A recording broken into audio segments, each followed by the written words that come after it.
guys know it is Drunken Chat, son.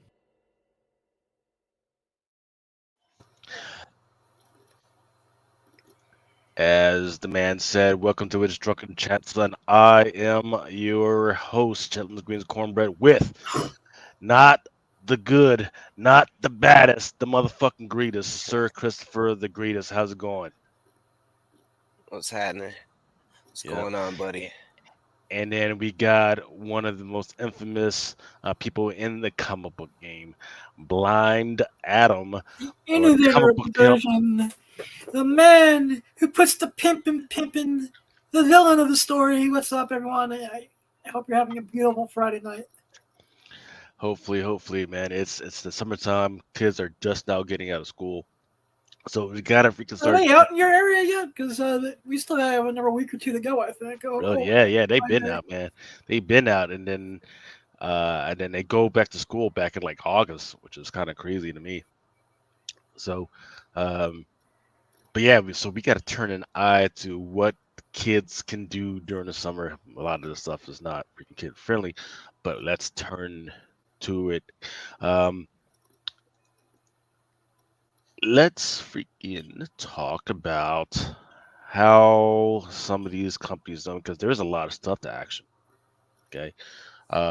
Shopify, which is where we were, Sir Christopher Green. We were just talking backstage about you were starting to see some of these retailers dropping stuff down kind of cheap, early as heck right now, right? Well, a lot of them run their platform off of Shopify, which is that this big green joint right there, had a nice great dividend of 4%, or increase of 4% this past week. Some of the chip makers such as ASML and Nvidia, they're doing well this week as well. But the thing to keep an eye out on right now is some of this foreign currency because there's some stuff happening. So, for instance, we just had, well, not us, but Mexico, they just had a female president being elected. And then right after she got elected, like 30 politicians across the freaking country got whacked. All right. Um, Now that's more interesting because if you look at the oil that Mexico has, what they did over this week, it dropped about 6.8%, which means there is some trepidation about what's going on with oil. There's a lot of changing in the hands of the power and the money. So that's going to be interesting to see, especially as we get ready to go into this comic book season. Don't forget we got La Mole and all that other stuff. So the better it is or the cheaper it is when it comes to Mexico, the more your money stretches. Because I be seeing deals all the time on eBay and everything of people, selling comic books. Somehow they got it down there to Mexico and they're trying to sell it back to us. And sometimes that currency um, can work out for us as long as Mexico stays down. I hate to say it like that. But here is how our own market is going. Microsoft, and I've got some news about Microsoft, which is going to be kind of interesting. Uh, like I said, I talked about Nvidia, I talked about Amazon, which had a pretty good week. Disney, it's not where I'm wanted at all. I either want it like really really good, or I want it really bad. Uh, so I could pick it up for cheap. And that did have some good news about the Acolyte. I don't know if you guys have seen it, but I'll talk about it a little bit later. Um, Netflix had a so-so week. Warner Brothers so-so, and then Paramount, which I will talk about, had a so-so but interesting week as well. Now here we go with Acolyte. Let me ask you guys first. Did you guys get to see any of the Acolyte, or do you even have interest in watching Acolyte? I've watched episode 1. I have not gotten to the second episode yet. Yeah, I watched both of them. Mm. I don't really understand the problem with it right now. You know what I mean? I thought it was okay. It was a couple of questionable things that happened in it, but other than that, I feel like it was a decent show. I didn't have too many problems with it. But I did hear, some people do. So, I don't know what that's about though. Right, right. Um, I think the one valid, very, very valid criticism was uh, No, there was one particular scene where one of the Jedi monks, he had his shirt off, right, and then all of a sudden you had the female gaze on the dude's body and everything. It was like, hold up now. Told you they used the Force to get laid. Yeah, like hold up now. That's a whole different direction. These are supposed to be Jedi monks. They're supposed to be, more into the whole moral game. Sacrificing wants of the body and everything. And you decide to stick that thing in. It's very synonymous to whatever you. The Catholic equivalent of the, Well, I mean, the Jedi's in this one. well, They say one thing and do another. yeah, I mean, it's very Benedict monk, right? Where what's in the Bible is not what the monks are doing back at their freaking at the chapel. But because hey, look, Jedi had to come from somewhere. That's just the They're thing. using the Force to get laid, man. Recognize, testify. But the problem with it is that when you have female directors and female writers, and then you have a female lead being in there, and it's very it's very prominent that you want more female female people and fans to get into this own thing, but then you take the essence of what is Star Wars in order to try and get those female female fans in. It's like, hold up, wait a minute, we it's okay to do that with anything else, but don't do that with Jedi. Stop it, because even they keep honing in on, oh, this guy's attached to this girl and he's kind of secretly in love with this girl, and there's this whole weird triangle in the background. These are monks, and they're trying to sexualize these freaking monks. That's not what we're here for right now. All right. Or maybe we are, Monks. I have to put that in my notebook. or maybe we are, because there's supposed to be this whole big secret that's going down, that we're supposed to be going towards, and who knows. But before I keep rambling on, let's go ahead and give a shout out to some of the fans out there. GT Key Comics Wiki Fodder 80. Yeah, well, it's not early. It's just we just decided to kind of start on time. We're still a little late, but we decided to start on time. Daniel Barry Sports Highlights. Yo, Joe 477. What's up, Drunken Chat? What's going on? Mojo Quid. What's up, Mojo? And Mojo 477. Yep, absolutely. We are specking on fucking. So that's basically specking on fucking. Specking on fucking. T-shirt. I'm making T-shirts. I say that eventually. Eventually, you should have been had that. You should have been had that, man. Somebody's going to grab that from you. No, you know what? That's speculating on fucking. And that's why I'm copywriting it. You better hurry up. All right. Hey, what's going on, Lady Gray? Hey, what's going on? Lady James Gray. Crider is insinuating that the Jedis can't use vibrators. Attachments are forbidden. Well, I guess probably have batteries or something, or maybe some of them got like USB chargers. I learned that from a couple of Adam's friends. They whatever you do, if you don't want to be freaking get parentified or adultified real quick, don't go back and watch any of Blind Adam's earlier shows. With all the corn stars on there, man. I used to be a poor little Catholic boy until I went on this show, man. I'm talking, man. Catholics and Jedis, man. You preach one thing and do the other, bro. Recognize.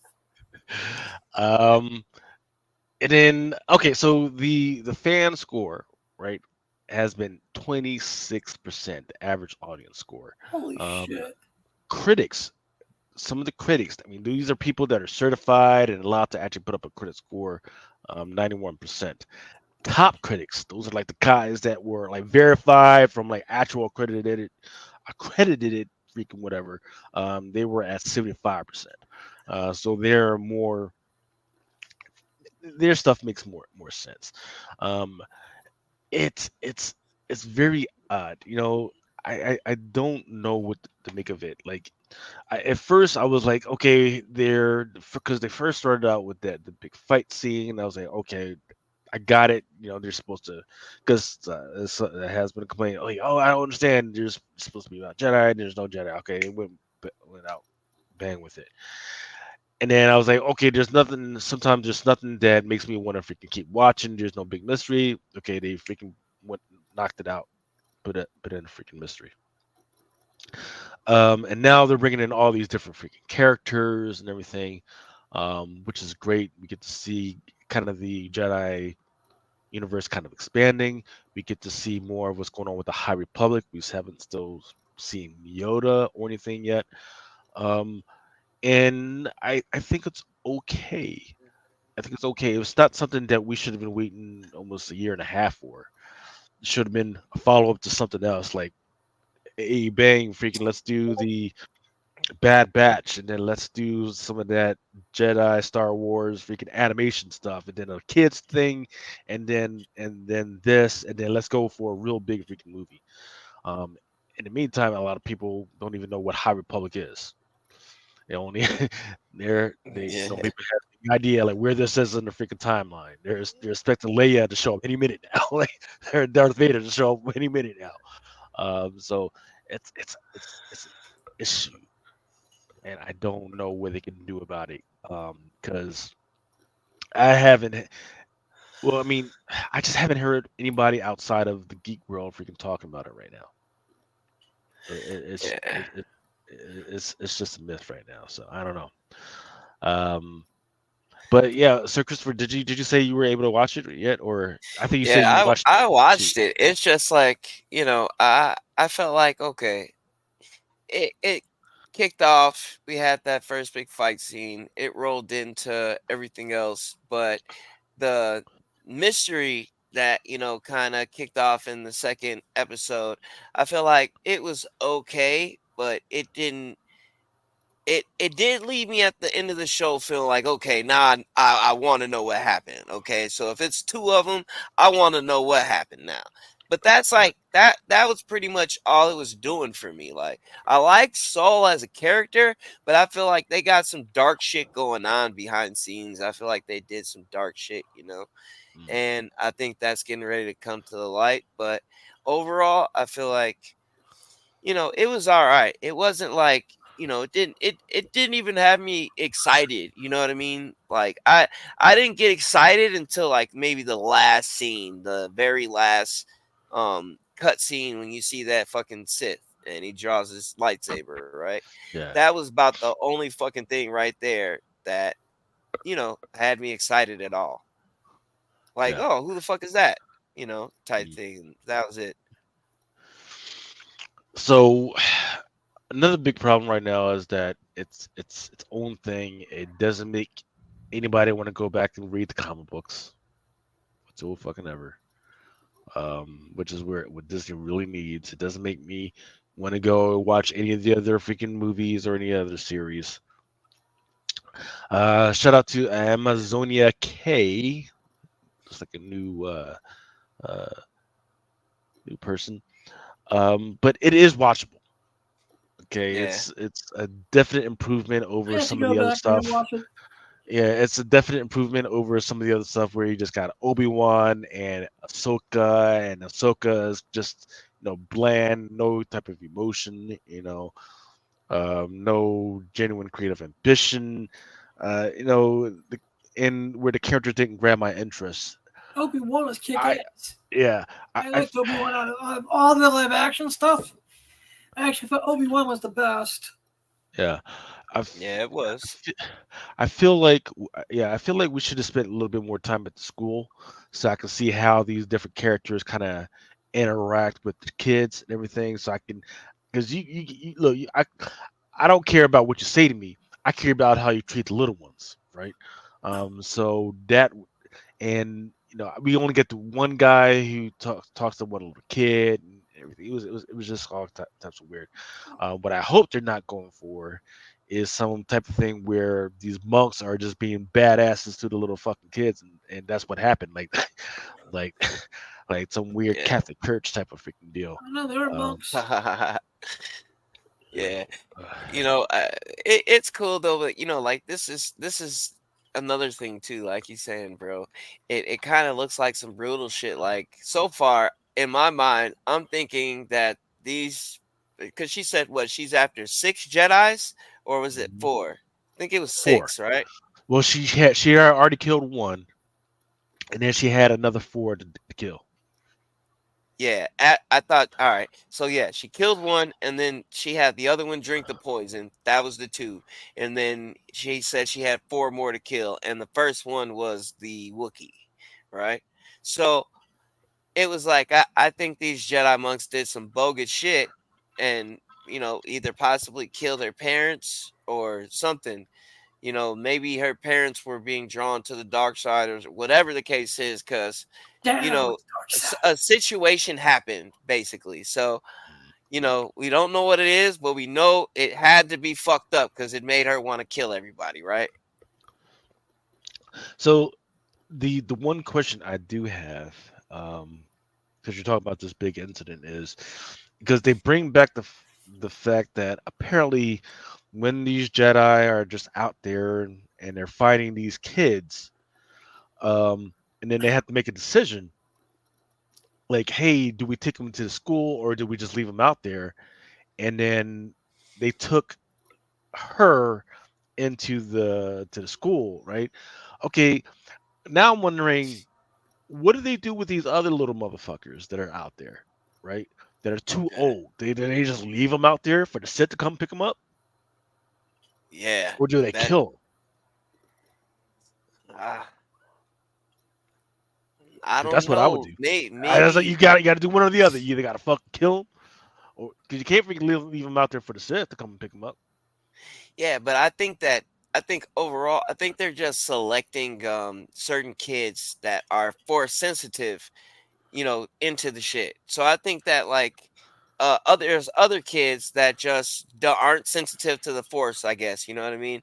And they don't get chosen to come into the school, you know what I mean? So I don't think it almost seems like, okay, well, what are Jedi doing? Are they out here just fucking slaughtering civilizations, slaughtering little towns, and taking the kids? Like, what the fuck is happening? You know what I mean? Yeah, because there's a lot of these kids out there, and I Yeah. know all of them aren't just little slave boys. All of them aren't Yes. little slaves. Are they kidnap? Yeah, are they kidnapping these little babies? You know, That's it's probably in the comic books or the books somewhere where they explain what the fuck is going on. Brad says like, "Yo, hey, what's going on?" TJ is asking, "How does it compare to Andor?" So I'll say this. Whereas Andor had a different, definite direction, where it was like, to me, it was a heist slash prison prison movie, right? It didn't worry about it didn't worry about the broader general Star Wars universe. It was just its own little thing that had these little pieces that was really, really freaking good. Freaking, it was on its own thing. Great, fine, leave it. The thing about this one is that it has a direction. I'm just not sure where the direction is, what the theme is here, other than there's a big mystery, there's some weird dark mystery. Um, it's something that I've never really seen before. Um, whereas yeah, there are mysteries, but usually you see the mystery from the good guy's point of view, but instead I'm seeing it from the bad guy's point of view, even though they're the twin sisters, right? And I'm seeing it from, we're supposed to be seeing it from the good girl, right? But the yeah. way she's explaining stuff, I'm actually on the bad girl side because I'm like, what the fuck? Like, okay, Yeah. my whole family was about to burn down. You just fucking leave me, bitch. The fuck? First of all, why the fuck were the Jedi there in the first place? So there's all types of freaking questions, and it keeps freaking building up, and I like that. I like there's a build up. It's got me asking like what all types of questions, like what in the fuck is going on? Why were the Jedi there? Why? Because right now they're saying that the little girl burnt the house down. Yeah, that's what they're trying to say. They're trying to blame it on her, and I don't even think that's what it is. Like I said, I think the Jedi did some shady shit, and you know what I mean? Like choices had to be made, and they ended up leaving her behind, type shit. And now, it's she on their ass, and that's what it is. Mhm. Now, I also do want to know, like, what the fuck, what happened, like, why? You know what I'm saying? Are the fucking Jedi even there? Why are they there? You know what I mean? Mojo Quid is saying, "How did you guys get to the conclusion that the Jedi are evil and are killing cats? That are force sensitive." Okay, so Killing three cats. hundred years ago, there was yeah, he's calling us cats, like brother is people, right? Okay, so 250, maybe 300 years ago, there was a whole big trade of people of colonies going to certain countries and saying, "Oh, these things might have potential. Let's go ahead and grab them or bring them back to us. Bring them where we live. We're going to teach them our ways, so we can build up our freaking way of life." I have to think that's fucking evil.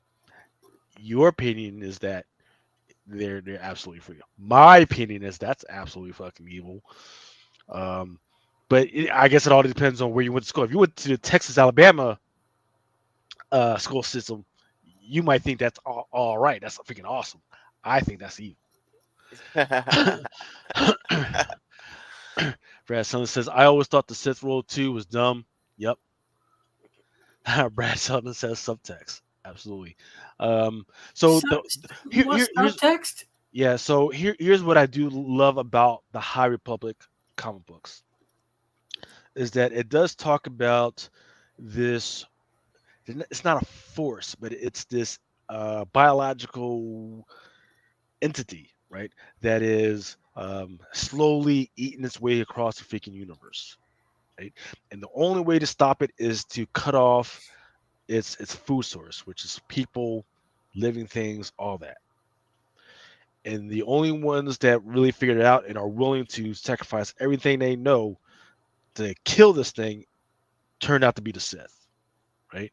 So the Sith had, because the Jedi were like, "Oh, we're gonna go and try and beat this fucking thing with fucking sabers," and the Sith was like, "No, you're not gonna be able to beat it with sabers. You're gonna have to freaking get it to this one place, contain it, and then starve it off, and then even that's not gonna be enough because there's gonna be somebody stupid enough to get there." So the Sith, for centuries, have been freaking planning for this thing to freaking come back, and they have a plan for it. And that plan is when it's out and about, they want to kill everything, but have a way to bring life back after that thing is started off again.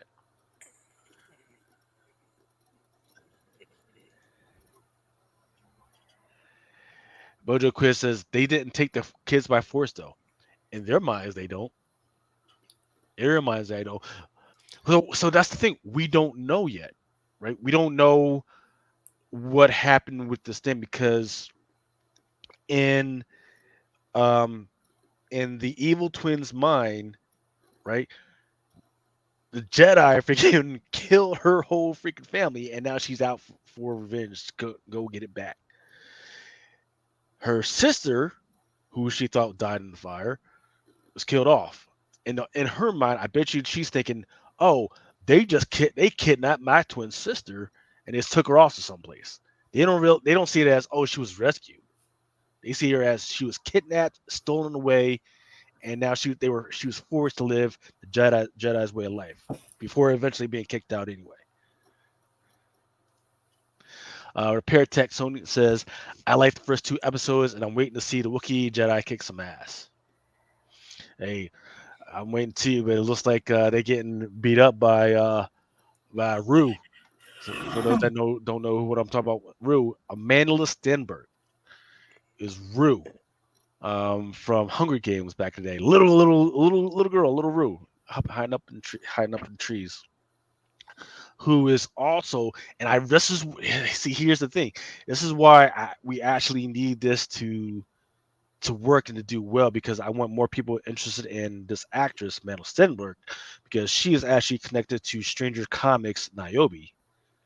And let's see how this works. But the thing is, she's a little too old to play that Niobe character anymore. Sucks. Okay, just say what was the connection to Stranger Comics? Oh, she wrote Niobe. Oh, really? Mm-hmm. Okay. She wrote it along with Sebastian. Yep. Okay. Okay. All right. So moving on. The other news that we got for this week is Paramount Global and Skydance. I've been talking about this for a while. they seem to have come to an agreement that they're going to freaking pair up.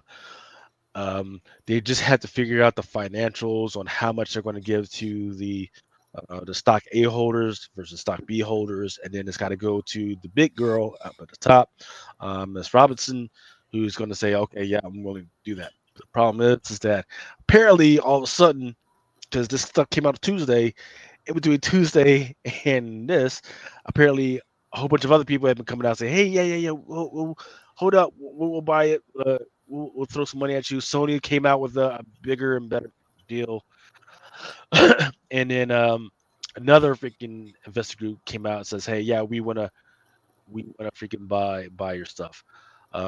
Deadline heard that Redstone continues to support two other options, as well as Skydance offered that formally landed on a plate over the weekend. One of the two is a bid from an investor group led by Stephen Paul. I don't know who that is. And Deadline heard there's one other interested party. We suspect that it's Sony, but it may be somebody else that we haven't heard of yet.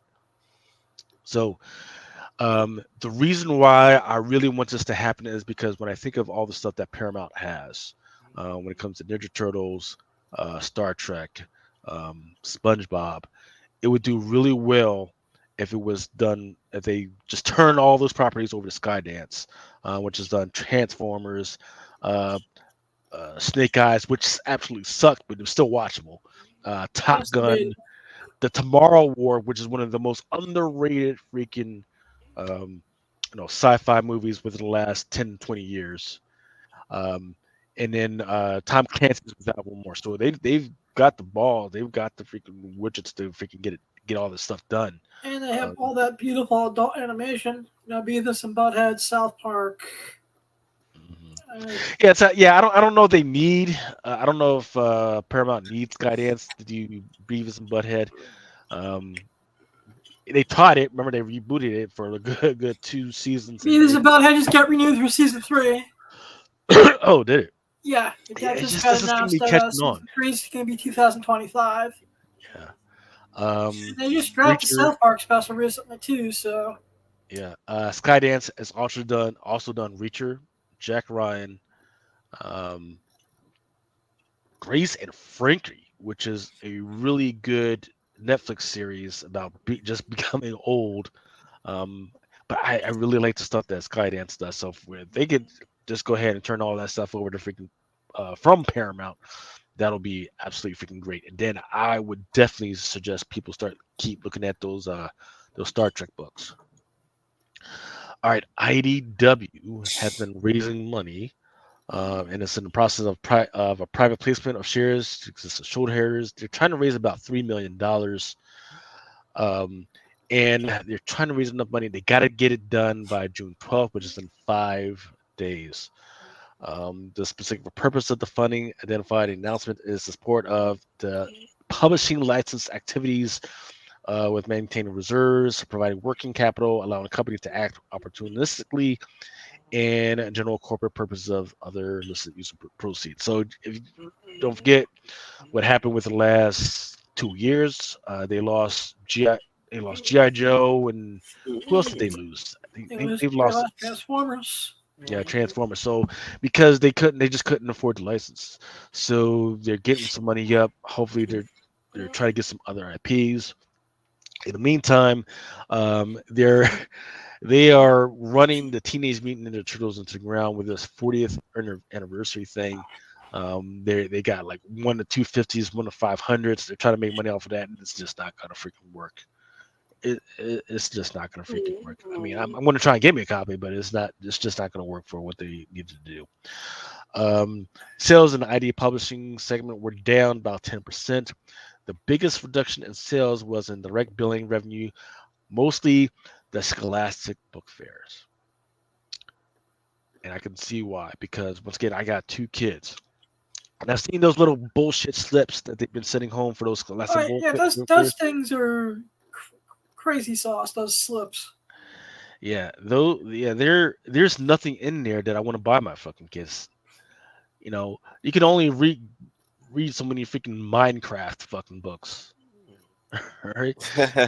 Or so many freaking Skibbity Toilet Ohio Riz fucking books. I know Right. my nieces and my nephew that because I'm the blind uncle, they don't come to me with that stuff, but I just they bring that more to like grandma and grandpa. Mm. So, but I see the thickness of the packet, and it's like, wow. It's absolutely nothing in there. There's just trash that nobody. So pencils, folders, stickers. That's all they'll get. Nothing All wrong right, with stickers. Stickers are cool. now this is the feather in my fucking hat that I'm very proud of. 'Cause I've been telling people about this app for a while. Webtoons, which is and because I've been telling people about what the comic book industry should be doing, is that the way webtoons or the way anime works right now is the writer will put something in webtoons, which is an app. They'll put it out there for free, and then depending on how many likes and how many views, then another company will come up to them and say, "Hey, why don't you go ahead and print this, and we'll pay you to print this." Once it gets printed, um, and it's usually like a little magazine or something, and then it gets turned into a big book, and then from that book gets turned into a TV series, and then from that TV series or an anime, then it gets put in live action. Um, it's been turning out so well that even DC and Marvel now have stuff on webtoons. Well, what's happening with webtoons right now is that it's making so much money off of this off of this model of just giving away comics for free that it is now going to go to IPO. It is going to be a stock on the stock exchange, and it is going for its initial public offering. Um, let's see, the financial show a large growth content company that has yet to reach profitability. Sales in 2023 were at the 1.28 billion dollars with a With a B, B. with a B. Um, Now the web entertainment loss 144.8 in 2023, but that was because they had to pay off Waterpad. Waterpad was this competitor. It bought Waterpad out for 2019, 2020, and 2021. So it still has some of that stuff residuals from 2022 to 2023. That stuff should be off the freaking books right now. Now I can freaking turn over and start making even more profit at $1.28 billion, and it's going to use some of that money to go public. So you can't tell me they stop making money. All right, what do we think of this? James Gunn has been talking about Green Lantern. He actually tweeted out, "Yes, it's true. Lantern's DCU series is putting together a crack team of writers based on a wonderful pilot script and Bible by Chris Mundy. I know who Tom King is, and Damon Lindelof. A hearty I know welcome to he is. Chris and Damon Lindelof as they join the DC Studios family, um, who has been there since inception." So that's it. We don't have anything other than we got the Raiders coming in that we can help write the script. That's about it. I thought we should have been done had actors and all that, and voice actors and all the other shit now, but I don't know. Do you guys even care about Green Lantern at all? Uh, Uh, I uh, do. I'll take a wait and see. I've been taking a wait and see approach with it because I've been hearing about the Green Lantern series for so long now, with all its yeah, various halts and production hell and you know production limbo. That I'll just believe it when I see it at this point. Yeah, true that. yeah. And I And also on think top of that that, too, James Gunn. I'm sorry, Chris. Go ahead. I was just gonna say, like, anything DC right now, dude, we're really just waiting on really the cinema. The Superman. I think that's gonna be the first film. That's what I think everybody is waiting on when it comes to anything DC. And TV wise, film wise, whatever. I think most of it's hanging in the balance right now, waiting for those first projects to come out. Under James Gunn's umbrella. Yeah, yeah, yeah. I think all this whole new Fuck. DC universe is going to hinge on the Superman movie. It's Okay. going to Well, set the momentum just the way Iron Man did. It's just that Iron Man had no expectations. okay. I'm gonna give you some time to think about this. Say DC does pop off and this James Gunn experiment works. What is the book? What is the DC book that you think that people should have picked up, but will pick it up too late? That people aren't even looking at right now. Once again, you don't have to answer right now, but see if you can give it to me by the time I get to the FOC stuff. You know what? Yeah, give me a couple minutes to germinate that in my head because I have a list. Tomb Raider: The Legend of Lara Croft. It's an anime. Is coming out October 10th. So we got 4 more months till that comes out, and that is a Microsoft Studios project. eBay for my secondary party freak sellers. eBay is going to drop American Express because they're saying the fees are too damn fucking high. Is that what American Express is saying? Well, no, eBay is saying that the fees are too damn high. The fees from American Express are too damn high for eBay. Yeah, American Express is trying to freaking gaslight motherfuckers and say, "Oh no, eBay has to feel, motherfuckers." Yeah, we're comparable to everybody else." But I remember it was just maybe a couple of years ago that, actually maybe it was 10 years ago, that Costco dropped American Express because shit was just too freaking high. And I don't know anybody who really uses American Express anymore, anyways. Fuck American Express. Yeah, so. That's one less payment system that people get to freaking use to buy freaking comic books. For us early adopters, man, freaking. So here's the crazy thing. Like a few years ago, before I even had a PlayStation, went to Taco Bell to get my fucking gordita crunch. Yes, I'm a big back fat motherfucker. Yes, to get a freaking whole big box of that shit. And then, sure enough, on the side, I had a fucking code. Turned the fucking code in. Boom! Won these VR2 fucking goggles. I was like, great, but I don't have a PlayStation. So, motherfucker, I had to fucking go out and fucking buy a fucking PlayStation. I had to break down and get one.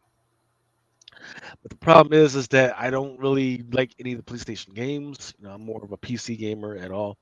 So the good thing about it is that apparently they decided to do a PC adapter. So what you do is you have your goggles, you take your PC adapter, you plug it into your fucking PC, boom, now you're to go and play some of these Steam games and other shit. Fucking finally. So but the only thing is the adapter is going to be kind of expensive. It's going to be $59.99. I think. And it's supposed to be out August 7th. So that's another fucking problem. And not only is it expensive, it's going to be out on August 7th, which means that's at the end of summer, right? Prime gaming time is when? During the fucking summer, when kids are not out of fucking school, man. You're gonna give it to me. June and July is like prime time for anything of that type of shit. Yeah. So I think they fucking up. Brad Sun is saying great consumers protections with Amex. All right, so you loved it, I liked it. X-Men '97. Apparently, for the soundtrack, there's about 40 or so songs that came with that. So they're going to have an X-Men '97 vinyl that's coming out. It's going to have 80 plus minutes of music from the Disney freaking show. Chad Cave says, "What up, motherfuckers?" Hey, what's going on, Chad? How's it hanging? Hey, what's up, Chad? What's up, man? So, I've got so many. I like this idea. I freaking is freaking amazing. Thing is, I've got so many freaking vinyls from freaking comics books right now, but I still don't have a fucking record player, which is crazy. I don't even know where to fucking get one. I don't feel like going on Amazon to get one, but I feel like I need to go get one, man. You don't have a mom and pop electronics store near you somewhere? No, man. I live out in the mountains. We don't have all that fancy stuff. You I don't told just you, man. We just got a Chuck E. Cheese, motherfucker. We just got one. Chuck E. Cheese is the bomb. First off, and I Best really Buy is love the like fact. too city for you, y'all. I really love the fact that they just got beer in Chuck E. Cheese, which is freaking amazing. I haven't Chad, had a chance to try that yet. yeah, Chad Cave says I need that vinyl. Yeah, I'm fucking stuck on it too. I want that motherfucker now too, dude. I'm not gonna lie. How's the artwork look It's for? amazing. 'Cause I like Yeah, it. it looks fucking dope. A nice walkout here for cons too. Nice. Yeah. So, I like to collect vinyl. And it's just you can listen to the music elsewhere. so the last news that I want to talk about, and let's go back to stock stuff, is Roaring Kitty. Adam, do you know who Roaring Kitty is? Refresh my He's the memory. guy. He's the GameStop guy. He's the guy that lit a fire under regular Joe Blow's ass to fucking go invest, and not just on any stock. He's the guy that told people to go invest in AMC and GameStop and Yeah, this motherfucker. All right. yeah, Keith Gill. His name was Yep. Keith Gill. They even had a movie about him, and for years, he had like at one point he had like 800 million sitting around, right? But then he sold it, and everybody was like, "Okay, we're going to calm down." Well, he started tweeting maybe like a couple weeks ago, and everybody was excited about what the fuck was going on. And then I think this past week he actually showed what was in his account, and what was in his account was like around 300 mil. Well, today he lost $263 million from GameStop because the shit fucking dropped tremendously. And he and it happened after he decided to go live on YouTube because everybody's been waiting years. That's 2022. Wait for this guy to come back. This is the fucking stock retailer fucking Jesus. All right. They wait for this guy to come back, and he did a 30-minute YouTube stream. And he was drunk off his fucking ass. He was having drunken chat regarding the stocks, right? Interesting. He was literally having I'm telling you, man, you gotta. It was kind of weird and sad. So after he did his little, because I think he did it at like 12 o'clock in the afternoon. So after he did Oh, that, he was day drinking the boot. yes, he was day drinking. And while he was doing that, people were just like, "Oh shit, this dude is fucking crazy and stupid and fucking He's drunk." So he cool just for started, Cocoa Pops. yeah, they There's just so started much shit dropping now. his. He's They just cool for started, fucking Cocoa Pops. yeah, they just started dropping the fucking GameStop because they was like, "Oh, we can't trust this motherfucker, man." So GameStop basically lost 41% of its value in one fucking day. Damn, bro. And he lost 236 million fucking dollars. And this is a guy that came from nothing. He was like just me and you. He is a certified trader, but he came from nothing, made a bunch of money, and then just lost it. Lost like 236 million.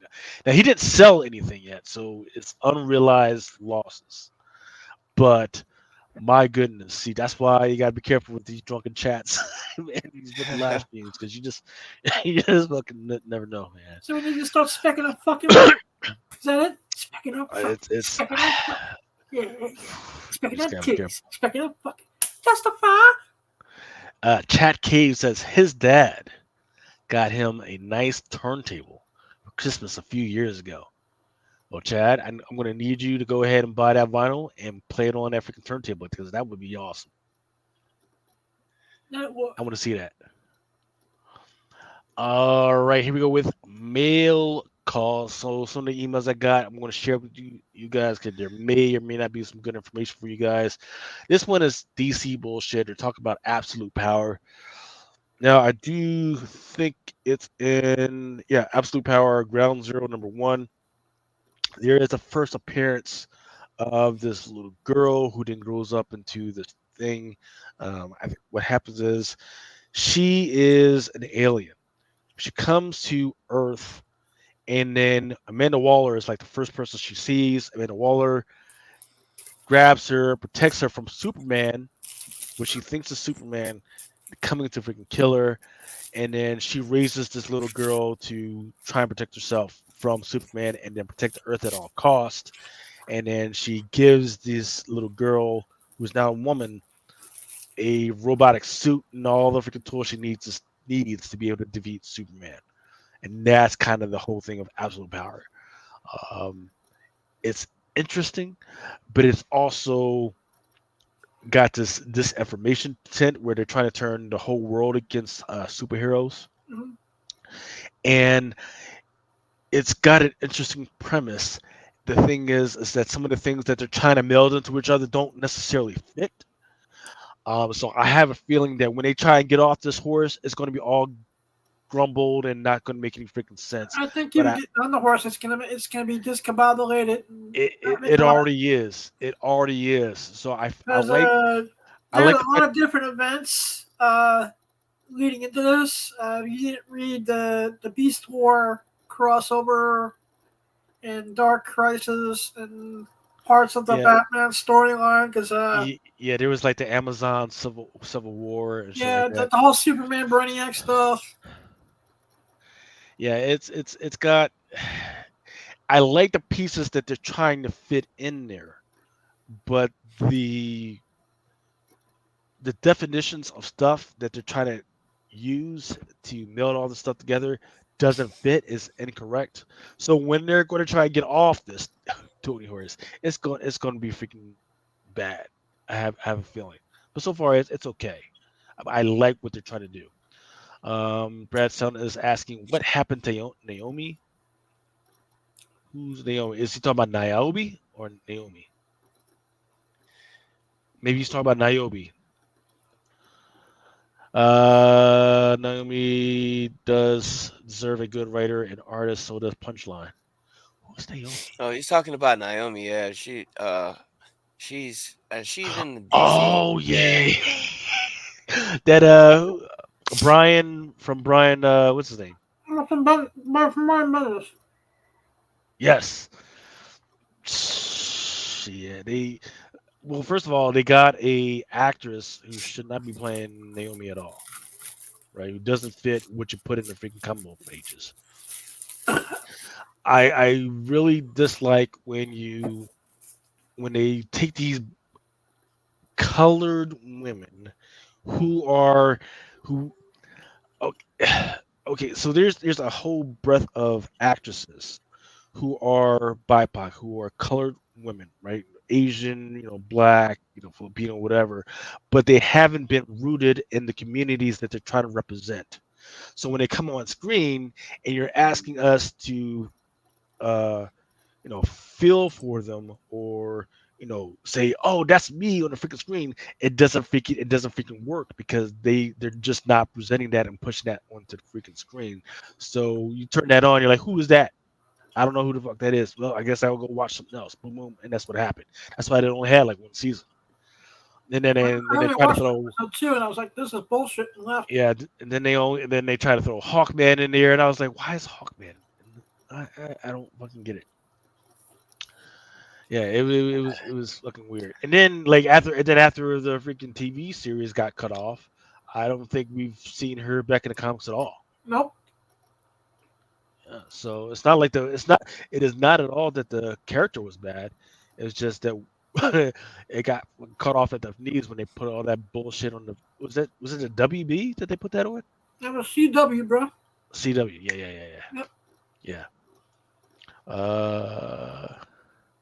They were trying to connect it to the Audio. Arrowverse, and they failed miserably.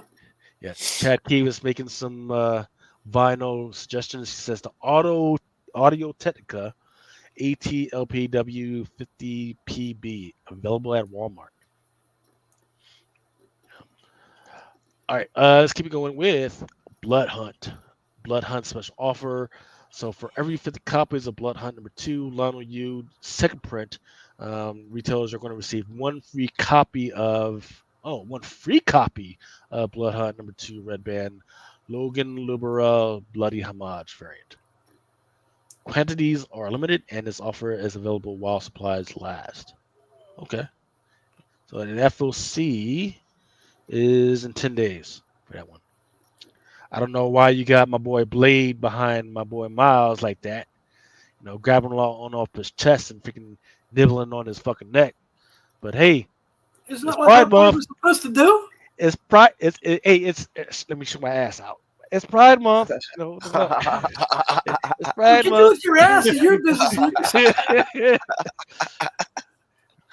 This is my fighting stance. You didn't know this is my Pride Month fighting stance. What? Here we go. Once again, let the record show it's not playing out talking about ass or getting ass or No, eating ass no. or positioning with No, I'm ass. serious. This is my fighting stance from now on. Fucking, you throw out the jazz hand, you show the ass, and you fucking distract them. And then I don't know what you do, whether you run away or you just throw some glitter. Pow! Fuck them up. Can't you hear the laws of the world? It's face down, ass up, brother. Recognize. Your boy the alien is asking, what are they going to do with Blade's daughter? I don't fucking know, dude. And I got to read this week's issues, but I know that Blade and Bloodline Dracula shit, it was okay, but it was kind of weak to me. So I hope I think that the whole fucking story is gonna end with her getting some type of power upgrade or some shit, because I feel like that's all they can really do with the character at this point yet. So I think she just needs that first power up. Yeah. So I think people what you need to remember is by this time we were already supposed to be seeing Blade trailers, right? Because in that Blade movie was supposed to be Blade's daughter, but that shit has been held off for another year or two. The shit was supposed to have already been shot and done, and started edited. We were supposed to see trailers and all that shit, and just shit just got fucked off. So they weren't planning to have all these weird things happening in freaking comics without having a follow-up movie. And now even the whole freaking Marvel schedule is being held up because they don't know what the heck they're doing right now. Money's freaking coming too expensive. Everything's too expensive. It's a mess right now. Helverine. Yep. They mentioned some of these second prints. Helverine #1 has got a second print to include Ecosara second print version. That's the one with it's not Dakin. What's his name? Katsuro? I think that's what his No, name. it's Dakin, It's but Dakin. his first name is like Kenshiro. Okay, interior. Yeah. Then Ultimate Spider-Man #4. There's a Mark Tichetto, and the second print 1 in 25 is by Kale Nagu. Then for Ultimate Spider-Man #5, you got the Tichetto design, and the 1 in 25 is also a Mark Tichetto. Yeah. Now, J. Scott Campbell and Bill Sienkiewicz have these covers for Witchblade. Can't believe they're still trying to bring that out, but all right. So the 1 in 50, the one on the left, which is gorgeous, by the way. I don't understand why they don't do a foil for it. It's the 150, the Campbell, or the Sienkiewicz. Well, yeah, the 1 in 50 is by J. Scott Campbell, and then the Sienkiewicz is a 1 in 100, and it's not really even that good looking. Do you think maybe they should have flipped it? Yeah, or not, or maybe stop doing 1 in 100s. Maybe Well, that would be cool, but because that makes me not want to buy it at all. Maybe makes me just want to wait till everybody has their shit out, and I'll just swipe it up for a lot cheaper, maybe like a month or two down the line. Yeah. Then they gave us the lineup for some of the stuff that's coming out. Here's X-Force, NYX, and X Factor. In case any of y'all were wondering if there's any books that y'all should think about picking up. Valiant as a has this event called the Resurgence of the Valiant Universe. Apparently, it started back in February. Nobody cares. So they had to put that email to remind you, hey, we're trying to do something here. And then for June, we've got Faith Returns, The Valiants, XO, Man of War, Invictus. I've already read it. It sucks. Bloodshot Unleashed, Reloaded #4. Don't know how they fucked up Bloodshot. Ride, Book of the Dark, and Ninjak and Roku. Is they fucking Ninjak up too, or is it I having a good didn't. Well, I Ninjak haven't. too big to ask for? Yeah, I haven't read anything on Ninjak yet, but if they give it to me, I'll let everybody know. But Exo Man of I was War on the has fence of reading it. That's why. Exo Man of War has so many possibilities. It's just I think what happened is after that Bloodshot movie, it, a lot of people got gun I shy. think that you know what the Bloodshot movie isn't all that bad. It look at like it when it came out. It came out right as the world came to an end. Hmm. Yep. You know, who's really Um, thinking about movies or entertainment at that point? uh, a book to keep an eye out on is so there's a whole bunch of Ghost Rider, Wolverine stuff happening right now. To include there's a new Ghost Rider in the Hood. I think Hood number one from 2002, which is the first appearance of Parker Robbins, is one to keep an eye out for. The last 9/8 that we had sell was back in March 23 of this year, and it only sold for 62. So there's some really good things, some really good cheap 2062? copies What out the there. fuck? Yeah. So now there's that, and to include his daughter, they're going to play some key pieces in this Blood Hunt event. So I don't know anything. I wouldn't speculate on the daughter, but the Hood, the way they're positioning him, yeah, that's a good play right there. Wasn't he rumored to be in the MCU eventually? At some point, I remember the Yeah, Hood being brought up at least a couple of times. Yeah. he's supposed to be in fucking Ironheart. He's the villain of Ironheart, and he's supposed to Really, cross paths with Mephisto in that. Yeah. really. Okay. Yes, indeed. That I'm was glad. the initial like fucking thing for Ironheart, and if I'm not mistaken, I believe they already shot it because you remember we got that set photo of the Hood not Yeah, too yeah, long yeah, yeah, ago, yeah. and he was supposed to be the villain in Ironheart, and then they had Baron Cohen, I forgot the dude's name, but the dude that plays the dictator Sarah, as is it, so the dude from all those spoof movies is playing Mephisto. yes. Sacha So Baron Cohen. yeah, they had Poor guy. I guess images of him as Mephisto as well that came out not too long ago. But Hmm. yeah, he's supposed to be the villain of Yeah, Ironheart. So Borat's gonna be playing Mephisto. Holy shit! Jesus. Yeah, yeah, boy. The alien says Ironheart has Naomi vibes. Yeah, I don't like the actress that they have playing her. What's even more interesting is I feel like the actress that they have playing Ironheart should be playing Naomi, and the actress that they have playing Naomi would be more viable as Ironheart. That would actually make more sense. But uh, now another character that I'm starting to see pop up in some of my books, and I'm talking about books that aren't out yet but are on FOC that they're trying to throw at us, is this one character. Her name is Luis from the Night Guard. She's like a vampire type deal. She's teaming up with Wolverine. First appearance was in Wolverine number one, volume 7 from 2020. It's not a viable spec yet, but I do like the way they have her positioned right now. And that's even whatever. That's whatever. Fuck it, right? But I do like this cover right here. Just John Tyler Christopher freaking negative cover with Wolverine on it, and which was a C2E2, which has her first Banana appearance. variant. I'm sorry, what's that? The JTC. That's the infamous banana variant. C2E2. Talk about as far as the color. Is that why they call it the banana variant? Yeah. Okay. Because you tell me yeah, you talk about bananas with me, and you got Adam saying bananas. I'm thinking of something else. For once, I wasn't being a pervert with banana, man. Come on, I yeah, may have been a perversion, but I don't want to get think like 9/8 of that demonetized and shit. canceled and shit. I think 9/8 of that shit is like 300 right now, isn't it? Mm. 3 to 500 or some shit. Somewhere That between book is like strong right 250 now. and 5, I think. Yeah. They're about to Pretty re-release sure. that same fucking cover Yeah, though. because So it's like, aren't they releasing that for the new Wolverine 1 coming out from yeah, this new batch of X books and shit? I felt like that key right there is going to be the only thing, the difference maker in the two, right? And unless she does become a character that matters, right?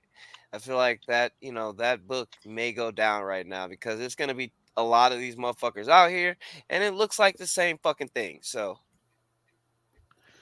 Yep. So I'm seeing some for 350. Put that in cart.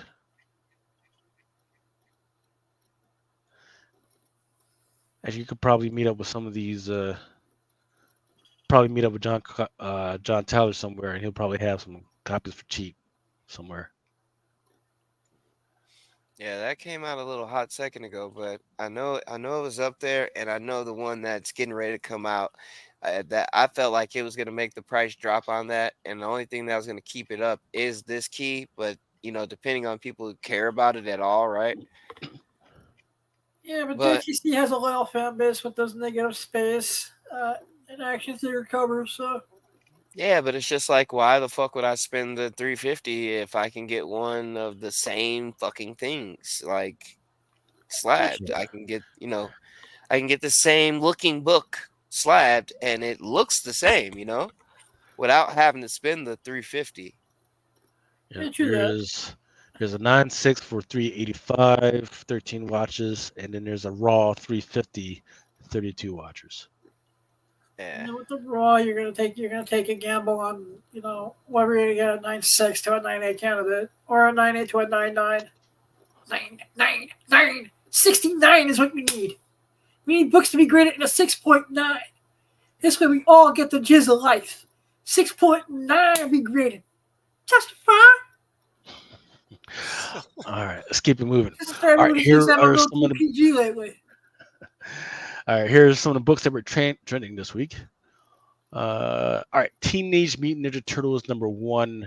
I believe they're probably talking about the 1 and a 500. That one was going for $390. And we've got a while before it actually comes out. July 25th. In fact, we had four orders of that thing.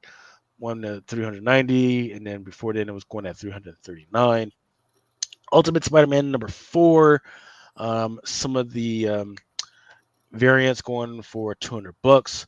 The Blood Hunt Red Band #3, 1 in 25. That's the one that's coming out this week.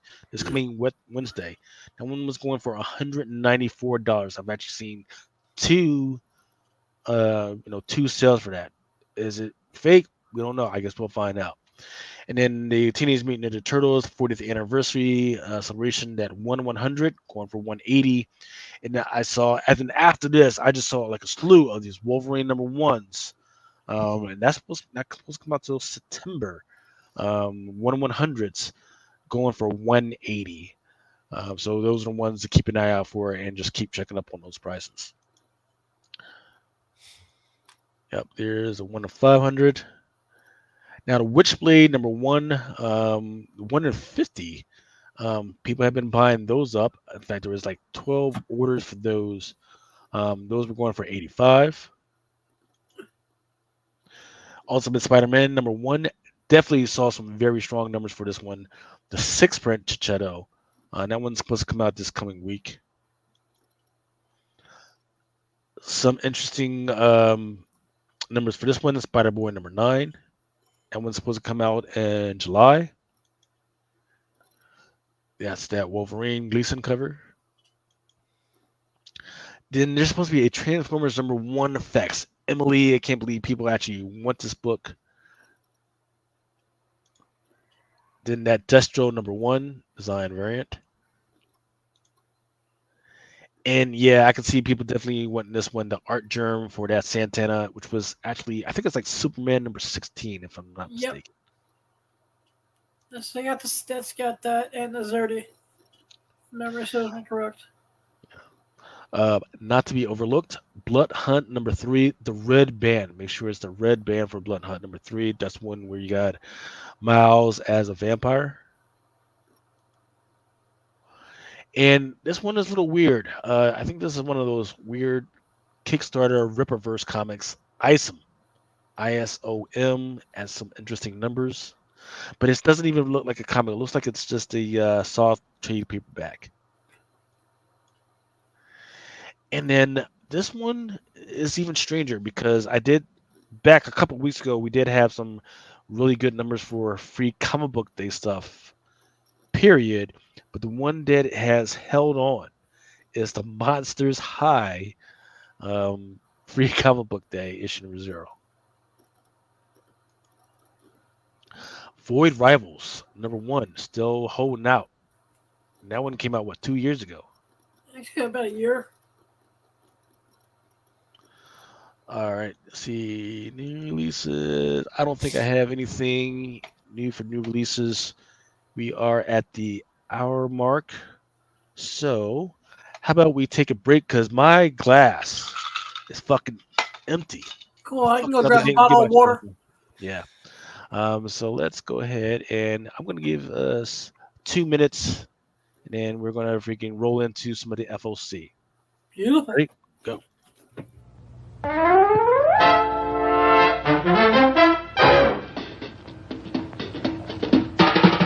Oh, the time is now, the time is here. Now's the time for a bite of cheer. A tasty light where the price is right. Well, look here, you'll dig this sight. The moment's handy for a piece of candy. Just name your brand, they're all so grand. Hey, what do you think of a nice cool drink? Or a big box filled with a popcorn thrill? Let your taste buds meet with an ice cream treat. Refresh yourselves, it's time to eat.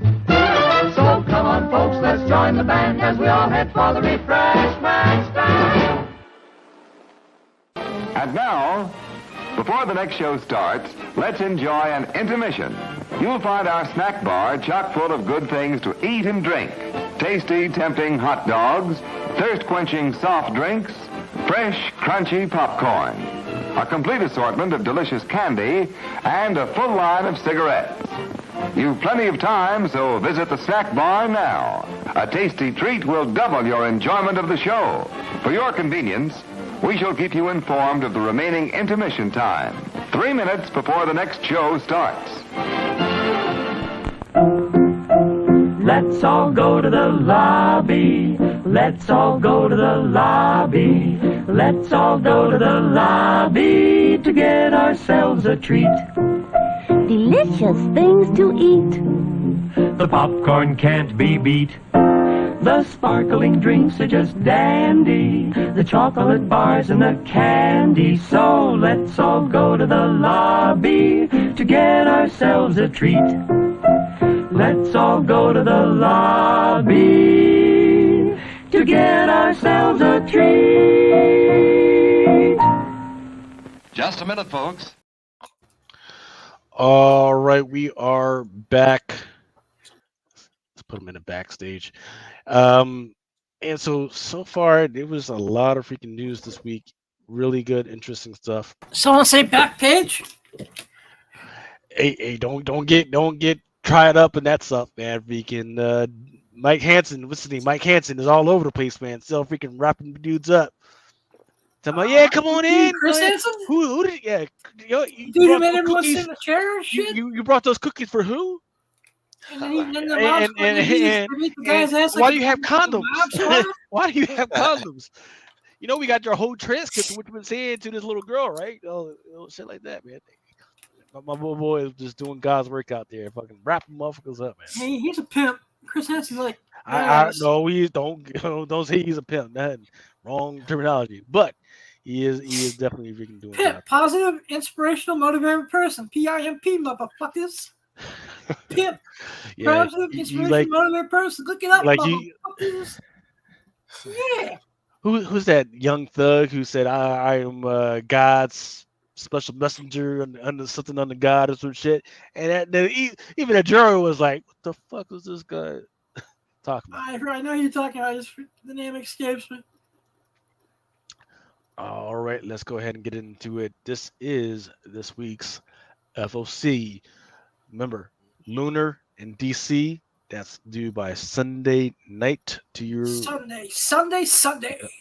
to your local comic book shop. Everything else, you got till Monday morning Monday afternoon to get that stuff in. Okay. All right, here we go with. We already talked about some of this stuff. The absolute power on the cover of this cover A. There's a whole bunch of new characters in there, or I would say there's a whole bunch of suits, Iron Man type suits. They're doing that whole thing again, and that's fine. But the one that we actually meet is the little girl, which is the big green girl up there. We actually meet who she is in another book. And there's several covers, like the Versus variant. There's a Zulu variant, and then there's a really nice freaking cover onto the freaking right. I don't know, Now man. I like here's that where, Zulu. yeah. Now here's where it gets interesting. They are doing unlock, unlock covers, right? So in order to get this cover right here, this is going to be the rarest cover here. In order to get that cover here, because they're not doing incentives for this one, you gotta unlock and order at least one bundle of the Absolute Power Danamora unlockable bundle of 25. Right, and we don't even have the cover for that to get this cover right here. Well, what do you have to do to get that bundle? Because you have to unlock the bundle to get this freaking cover. In order to unlock the bundle, you got to match. The retailer has to match or exceed their order of Batman number 146 with their orders of Absolute Power number 1, and then unlock the ability to purchase unlimited bundles of Absolute Power Dan Moore, which is that one to the left. And then the bundles, each bundle is like $25. So that one's going to be interesting. I don't know if a lot of retailers are going to catch that. Probably not. They got till tomorrow night to figure it out. But it's going to be interesting. The problem that I don't like about it is that it doesn't have the principal characters that we want to see, which is the new characters. That's who should be on this freaking cover. They're going to make it so difficult to get. But we'll see. We'll see what's going on with that one. All right, here we go with Batman number 150. Between Detective Comics and Batman 150, they are still some of my best sellers. The one on the left, that is a 1 in 50. The one in the middle, that is a 1 in 25 by Samney. And then the one on the far right, that is a Mattia de Julius cardstock. Then Birds of Prey, number 11. Some good. I think that's Art Germ. And the one, and it's a 1 in 25. Actually, it's not a Art Germ. Some other freaking artist, I forget who it is, but it is a Is one. it lyrics? Was Leslie lyrics? Let's see. Might be behind.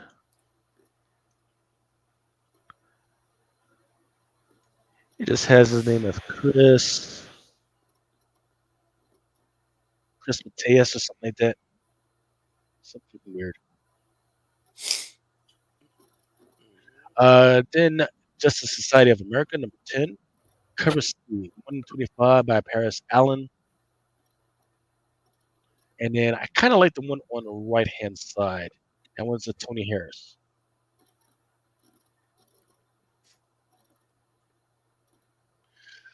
Neil before Zod number 7. This one is a Lucia Perillo. Kneel before Zod. I like that. That's cool. I don't like the way it got to do with the freaking douchebag fucking beard though. Yeah. Yeah.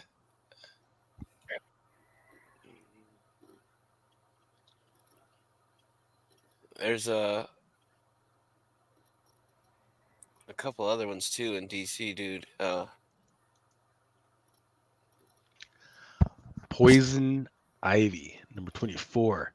That David Nakayama. Gotta have it. This one is a 150. Please tell me that's open order. No. Well, there is an open order trade dress, but there's also a version of this one that's like 1 in 50. All right. Yeah. The one on the right, that's a 1 in 25. And I think that's a Jessica Fong. But the thing is, I feel like it's a homage to a Bird City freaking cover that they did 2 years ago that we collaborated on. I forget who did it. I think it was first a Frizzin, and I would have to get Laura on here, because I think it was for Frizzin. And she was like, "Hey, I'm trying to figure out where to put the hands." I said, "Hey, here's what you do: you put one hand around the bitch's throat, and you put the other hand down the bitch's panties, and then there you go." And that shit sells so like fucking hotcakes. And ever since then, I keep seeing the same fucking thing happening on some of these freaking covers. But it's nasty yet tantalizing Not at the same nasty. time. That's a work of art. Recognized. That's like that's gonna be happening all weekend long in a couple weeks of Fetish Con. Trust me, bro. All right, this is your Boy Wonder Juniba. It's just a logo from Dark Horse. Nemesis Rogues Gallery #1. Here's a 1 in 10, black and white. Star Wars: The High Republic Adventures. Cover A, Taliba, and cover B. Now, I guess the question is, and I think that little one that's on the cover on the left-hand side, I think she was actually on number 6. I need to go back and figure out when did she actually start her first appearance, because the one that I was always tracking was the dude in the big dude, right? The adult, right? He before was the one that was wearing that mask, but apparently now he's outgrown the mask, and now she has a mask, or he or she, whatever, has a mask. But I'm not tracking when they made their first appearance. So there's something going on with that. All right, here we go with Star Trek #22. On the left-hand side, that is a Rod Race. Cisco, Captain Cisco, or Commander Cisco. Apparently, he meets his mom at some point. Don't know what issue that was. Got to figure that out. But apparently, his mother is a goddess. Don't know when that fucking happened. Yeah, that's interesting. Didn't know when that happened. But now I got to go back and fucking read some of the Star You know what? Trek shit. I'll say this for IDW. They're making me want to read these Star Trek books, which is saying something with the things they're doing between Q having a son and now this. Yeah. Fucking everything up. The whole Mirror War is a crazy deal. There's a whole weird multiverse thing going on with some of the Star Trek series. I'm not just talking about the comic books, and it's weird, and it's pretty freaking cool. The problem is who wants to keep up a fucking Paramount fucking subscription all the time? Even though I might just be, because I do want to watch that Knuckles series. It's actually pretty good. I mean, the only reason I have Paramount Plus is because I'm a Beavis and Butthead and South Park and diehard SpongeBob fan. Yeah. So it's like cool. I have all 3 of them on the same platform. So that's why I signed up. Plus you got Turtles and other cool shit. Brad Selden says DS9 was the best Star Trek. Bullshit. And Brad Selden says first appearance of Seatbelt. And I'm gonna give a shout out to Furdbird the Nerd, Style So Serious, Ricardo Nakazamics. Oh, speaking of sponges, because you're talking about SpongeBob, did you know that I think it was maybe 3 or 4 weeks ago they put out a study because they did a deep sea freaking thing, and they found this sponge down there, and it turned out that sponge has been alive for 15,000 years. Damn. Which just makes it like the oldest fucking living thing on fucking Earth. 15,000 years. Yeah. Then it found that, and it found this one of those fucking squids, that colossal squids. It found like a teenager, and those fucking teenagers. The teenager one was 46 feet. Holy shit! Yeah, a teenage squid, 46 feet. So I've seen a crocodile that was 42 feet. We're talking about a squid with those fucking long ass tentacles, right? So the tentacles were out there, but the body of the fucking thing was 46 feet plus tentacles. So wrap your hand around that. If next time you want to go out in the fucking deep sea or deep shit, fuck around with that submarines and shit, rich I don't people. touch the ocean, man. All right, Teenage Mutant Ninja Turtles. Yes, it is now. It is now actually on FOC because I put this up last week. It turned out that they had changed it on me. But yes, it is now on there. There's a 1/100 copy Momoko. That's the one. That's the third one. Then there's an Earls, which is the one to the far right. My preference is two. This one to the far left is the one of my boy in freaking chains, and I do like that Bermejo one, which is that second one though. Yeah, I think they're all pretty fire, dude. And I think you know what? This is a Momoko 1 in 100. I haven't been hunting her shit down like that lately, but I think I want that one. Mm-hmm. So I might try to go find one of those right now and get it out of the way because I think that's one of those ones that could pop up later. The last time she did a Turtles book, and the 1/100, it blew the F up.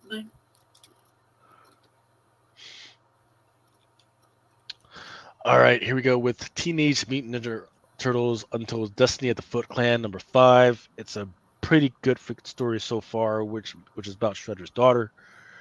Or Splinter? Shredder. Shredder's daughter. Really freaking good stuff so far. Really freaking great art. Some of the cover art has been freaking outstanding. Just kind of ignored by the industry right now, which is why IDW has to borrow more money and try to raise more money just to keep afloat. Free Agents, number 1. Looks like they cut some of those covers, and then they left some covers to include the ones with Savage Dragon, which I guess they're hoping that will keep people's interest. Because yeah, sure, I like seeing Savage Dragon on covers.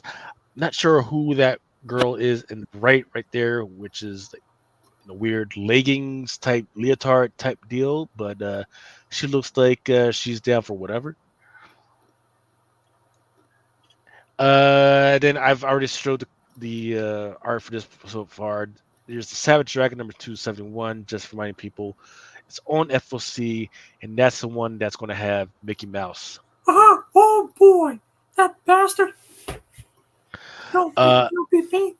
Scarlet issue number 2 is going to come out. There still is a spoiler variant for that one.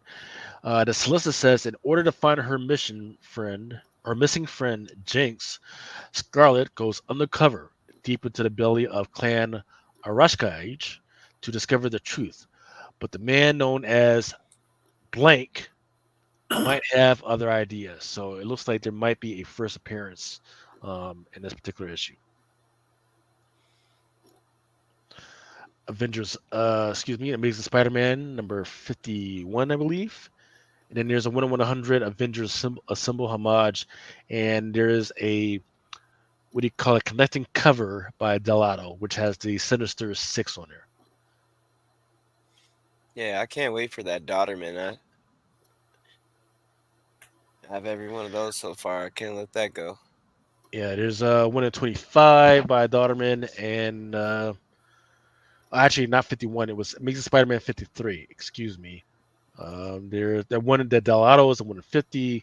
Daughterman is 1/25.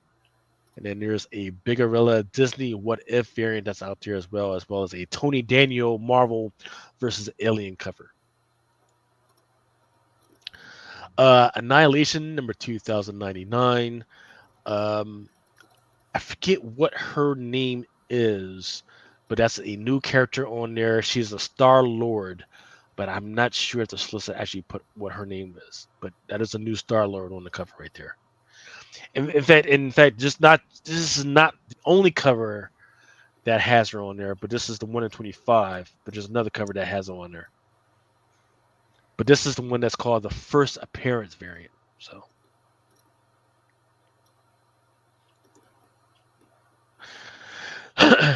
Brad Selden is spelling out a rash akagi. All right, a cocky. Yeah. What Rating the heck is that? cockies. Rating cockies. I don't know. Brad, explain, Brad, please. yeah. Explain Brad is Rakakakis. Rakakaki. Brad. You want the Brad is Rakakaki? hey. Brad is a Rakakaki. cocojito. All right. Rakakaki. Avengers number 16. I don't know why you got my boy Black Panther hemmed up like that, but that's kind of fucked up. Especially got him off the cliff. But it's the Chad Yeah. Harden Deadpool kills Marvel Universe. And then there's going to be several late prints to include this Doom number 1, second print, 1 to 25. There's an X-Men 97 issue number 3, second print. Black Panther number 1, Blood Hunt variant. From Image, Falling in Love on the Path to Hell, there is a reprint, second print. Midnight Suns number 1, Blood Hunt print. Rook Exodus, second print. Third print. I don't even know. Are people even reading this fucking stuff? Red Coat, issue number 1, third print. Then Spider-Gwen, the Ghost Spider, number 1, second print, 1 and 25. Hulk, Blood Hunt. Man, look at that motherfucker. It's got all these little fucking bite marks and shit on him. But yeah, 1 and 25 by Simone Bianchi. It's got me thinking. I kind of like it. I kind of like it. Yeah, I do too.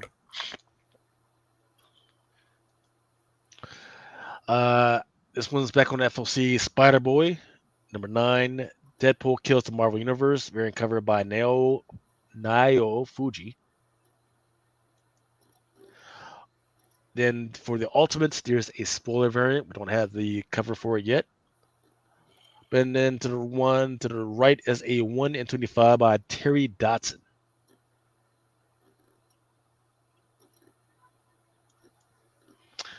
Union Jack the Ripper. Rod Reese. Wolverine 88 gets a facsimile.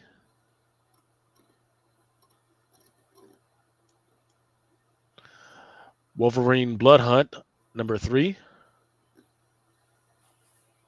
That's a Bradshaw. Then this is when you were talking about earlier, Sir Christopher. What did you think about this one, man?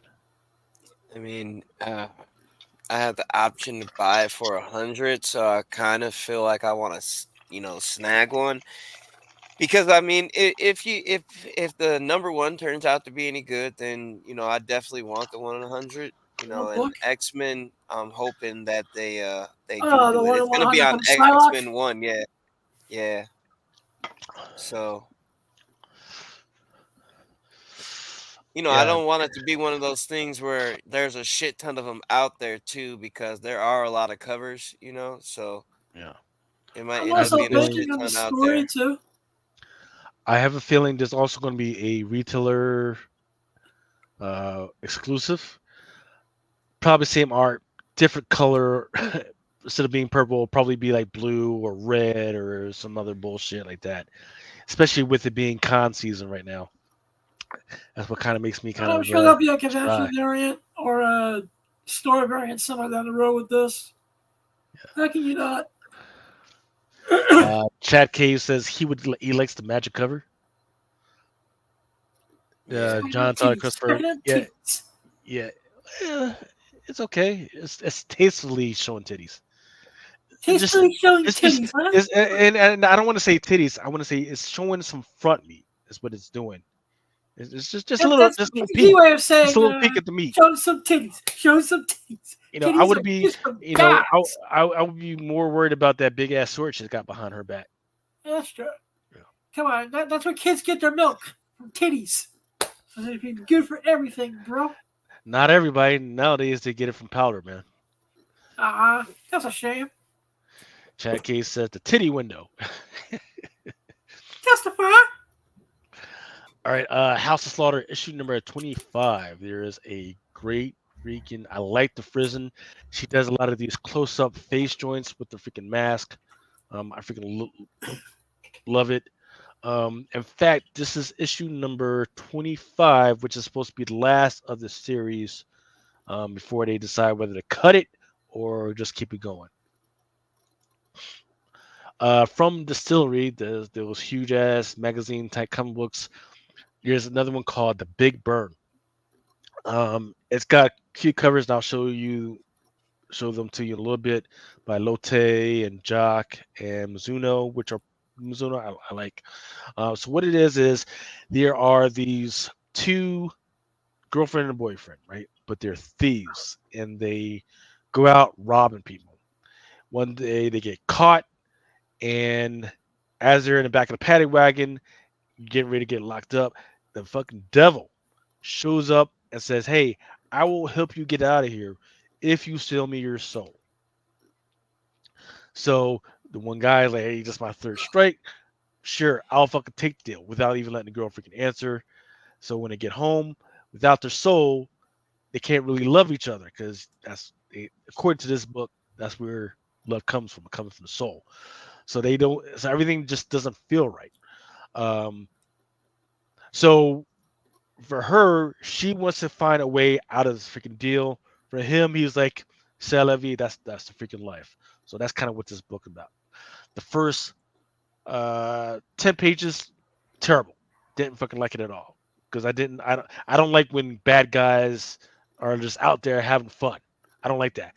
But the rest of the book, really freaking good. Really great freaking premise. A movie script type freaking premise. I think this one has a shot if they're willing to promote it correctly. And I'm gonna find out who wrote this, and I'm gonna fucking bitch at them about it. If you do it correct, because there's some of these books, man, that they got look, Gone and this other stuff, White Boat, movie script type stuff, but we haven't heard shit about it, about whether it's going to get adapted into anything. All right, here's your 1 in 25 by Becky Cloonan. There's your Lotte. And then there's your Mizuno. There is a Lilo and Stitch issue number 1, Josh Middleton, vintage DE exclusive variant. Quantities are limited and allocations may occur. I actually kind of really like this one. Space Ghost issue number 3. There's a Matina, which is okay. Definitely a different perspective, but I do really like that one on the right, the Bjorn Barents. Chitara, issue number 1. That covers C by Leslie Lurie. Yeah. And then, of course, that cover A by Souza Micah. Yeah. I like both of those, but I think the Souls of Micah is pretty dope. But I like that Larry. Yeah, it's kind of a little bit more flashy. Yeah. I do also like this, the Rebecca Puebla, the one on the left that covered D. Yeah. And I also like the cover H, which is going to be a foil, which is the logo foil. Those kind of sold pretty good coming out the gate for the Thundercats one. So I don't know if they're going to sell good for the Chitara. However, listen up. I do think it's interesting that in that middle one, that cover E, that Edwin Gallman, is that she's getting ready to grab the sword. In fact, I've seen some other covers where she actually has the sword on her. So I don't remember much about the cartoon, but I didn't know that was a thing. So it looks like maybe we're going to go into like her. Yeah, we're definitely going to go into her pre-story. But is she a holder of the sword prior to Lionel? Don't know. We'll see. I think I've talked about this cover before. This amazing Lucio Perillo homage to the Mother Magdalene, Mother Mary. Great freaking cover of Vampirella dressed up as Mary, looking all holy but weirdly sexy, which is kind of weird. I also like that Shannon Mayer to the left. It's freaking weird because it's the one on the left that Shannon Mayer usually looks like the type of stuff that Lucio Perillo does. That Lucio Perillo said, "Fuck that, I'm gonna change it up. I'm gonna show you something." Then does that, and Shannon Mayer just does that what Lucio Perillo did. Crazy. Yeah. Then cover D, that Jay Anceletto. Not sure what it feels like. He's been looking at Peach Momoko stuff with the weird eyes going on. And then for Adam, there's a weird cosplay variant, Joni Brosas.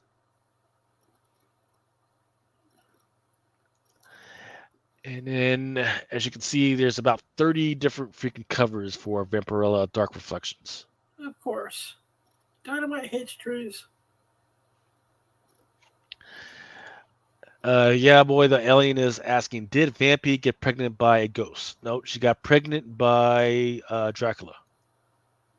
Happened like 10 issues ago or something like that. Another book, Vampirella 1. Summer Vacation by King Spot, number 1. Massive Publishing, which is also One Not, has a homage to a video game. I forget which one it is. It's called The Legends of Quested, Tears of the Ferryman. The Exiled, issue number 1. This is what's the name of that fucking actor, man? Fucking Blade. Wesley Snipes. Wesley Snipes' joint. Yeah. Cross Country by Dark Harbor. Scout Comics number 1 has Thumper, which is apparently a furry who is pissed off and wants to kill people. Furries rule. Furries rule. Not Yeah. really trying to kill people. All right. Scout Comics also has Kiva, which is what type of fucking dog? Shih Tzu, maybe? I forget what type of dog Nah, that it's is. not a Shih Tzu. I know the dog too. Is it I a really can't think of scary it. small dog? It's a small dog, but it looks like a weird wolf Yorkie, maybe? mixed. I don't know. No, it's I not a don't know if it's Yorkie. Yeah. It looks like a fuck. It kind of looks like a fox, but it looks like those little medium-sized dogs. Jack Russell, maybe? Yeah. But apparently the apocalypse is happening. But the dog somehow survives the apocalypse happening and is just walking the earth like Cain. Nice. James Kreider says it's a Shiba Inu. Yeah. Thank you. What's up, James? And Chad Cave says, hey, you missed the opportunity to say Wesley Pipes. Okay. Dark Harbor also has a book called Roman Ritual. And I haven't even freaking read it yet, but the covers look like it's it's what's the name of that one's IP? Conjuring with the weird nun and shit. Crazy nun. Yeah, it looks like it's going after that. But then also there's that one Michelangelo statue, I think, where it has Mary and she's holding Jesus in her freaking arms. It's got a homage to that, but there's weird. It's weird. It's just fucked up, man. It's not. Is there a memo in the comic book industry this week to let's put the Mother Mary on comic book covers? Yeah, it's weird. You would think they would do it during Easter or something like that, but I guess not. Because they also have in the middle. What I have is this one cover where it's the ghost or a zombie, maybe, but it's like nailed to a cross. Interesting. So it's Ghost or Zombie Jesus? Chad K says, thanks for that book for the book on the right. I was running short on nightmares, fuckers. And then James Carter says that the one on the left is Michelangelo's Pieta statue homage. Fuck, am I gonna have to get this fucking book? Now I know. And know he's had to battle allegedly. Fuck. Yeah, I'm gonna have to get it. Fuck. Then there's another book called, and this is by Scout Comics. It's called 13 Origins Cloudbreak, and it's about this Mexican family who they found out that some of them are chispas, which is like these weird monster vampire type freaking deals. The other two, just two of them, they look like absolutely fucking nothing, right? I wouldn't fucking pick this book up for nothing. But the one in the middle, with the girl with the fucking glowing eyes and the fucking teeth and blood coming down her fucking lip, yeah, that's the shit I want to fucking see. Don't know why they even bothered with the other two. Don't know why. But that one in the middle, yeah, that's got me. I'm gonna pick that up. Even though probably people are not gonna fucking order that shit, and it's gonna be like nothing later. All right, Savage Sword of Conan, a great freaking cover by Alex Horley. It's just got Conan in the freaking woods trying to fight off this damn werewolf. Very detailed. Then Zenoscope has Ivan Helsing's Hex. There's a cover D by Ivan Tao. Then Zenoscope coming up with another pretty good fucking cover. And you know how I don't like necessarily blatantly sexy covers, but it's got some great freaking detail. Like the girl looks great, but the detail behind the girl is fucking amazing because it's got like this cupboard behind her. It's got like all these little cups and glasses, poisons and elixirs and shit. And then on the table, it's got like a freaking skull like that reminds me of some of that art that you would see like from like the Middle Ages and shit. Fucking amazing. This one is Van Helsing Hex Cover C by Pierluigi Abbondanza. And here's the problem though. There is another cover, cover E 1 of 20, FOC variant, where she's got nothing on. So pick your cup. But I think that this one is way better. Galactor issue number 1 of 4 by it's part of the Gotchaman series. There's a 1 of 10 by Miranda, which has got the bad guy on there. The Mad Cave as a book called Soul Taker number 1. Sometimes I wonder if some of these publishers know what they put on there. Do they know that Soul Taker in the black community means a girl that sucks a lot of lollipops? Sakazaki! She takes your soul. It's a thing. So they're putting up Soul Taker. I don't know. So on the left hand side, you got a little gay pride thing. You got 2 lesbians kissing in the cemetery. And then on the right, you got some creep that's getting ready to pounce and I guess take out this girl who's got a her little pew pew electricity fucking gun. Weird stuff. All right, here we go. We are coming towards the end. Here are some of the ones that are coming out this coming week. Ain't No Grave, number 1, second print. Here's a 1 of 25 by Young. Then Blood Hunt, number 3, Del Auto Connecting, and there's a 1 of 100 for that one. Blood Hunt Red Band, number 3. At certain distributors, they're definitely freaking sold out. Then I think I talked about this one earlier. Some sellers have been able to sell that 1 of 25 for 170 already. Probably a reflection of the first 2, which went for ridiculous freaking numbers, so ridiculous money. So people are trying to keep on top of it. Then Deadpool number 3, 1 of 50 by Hildebrandt.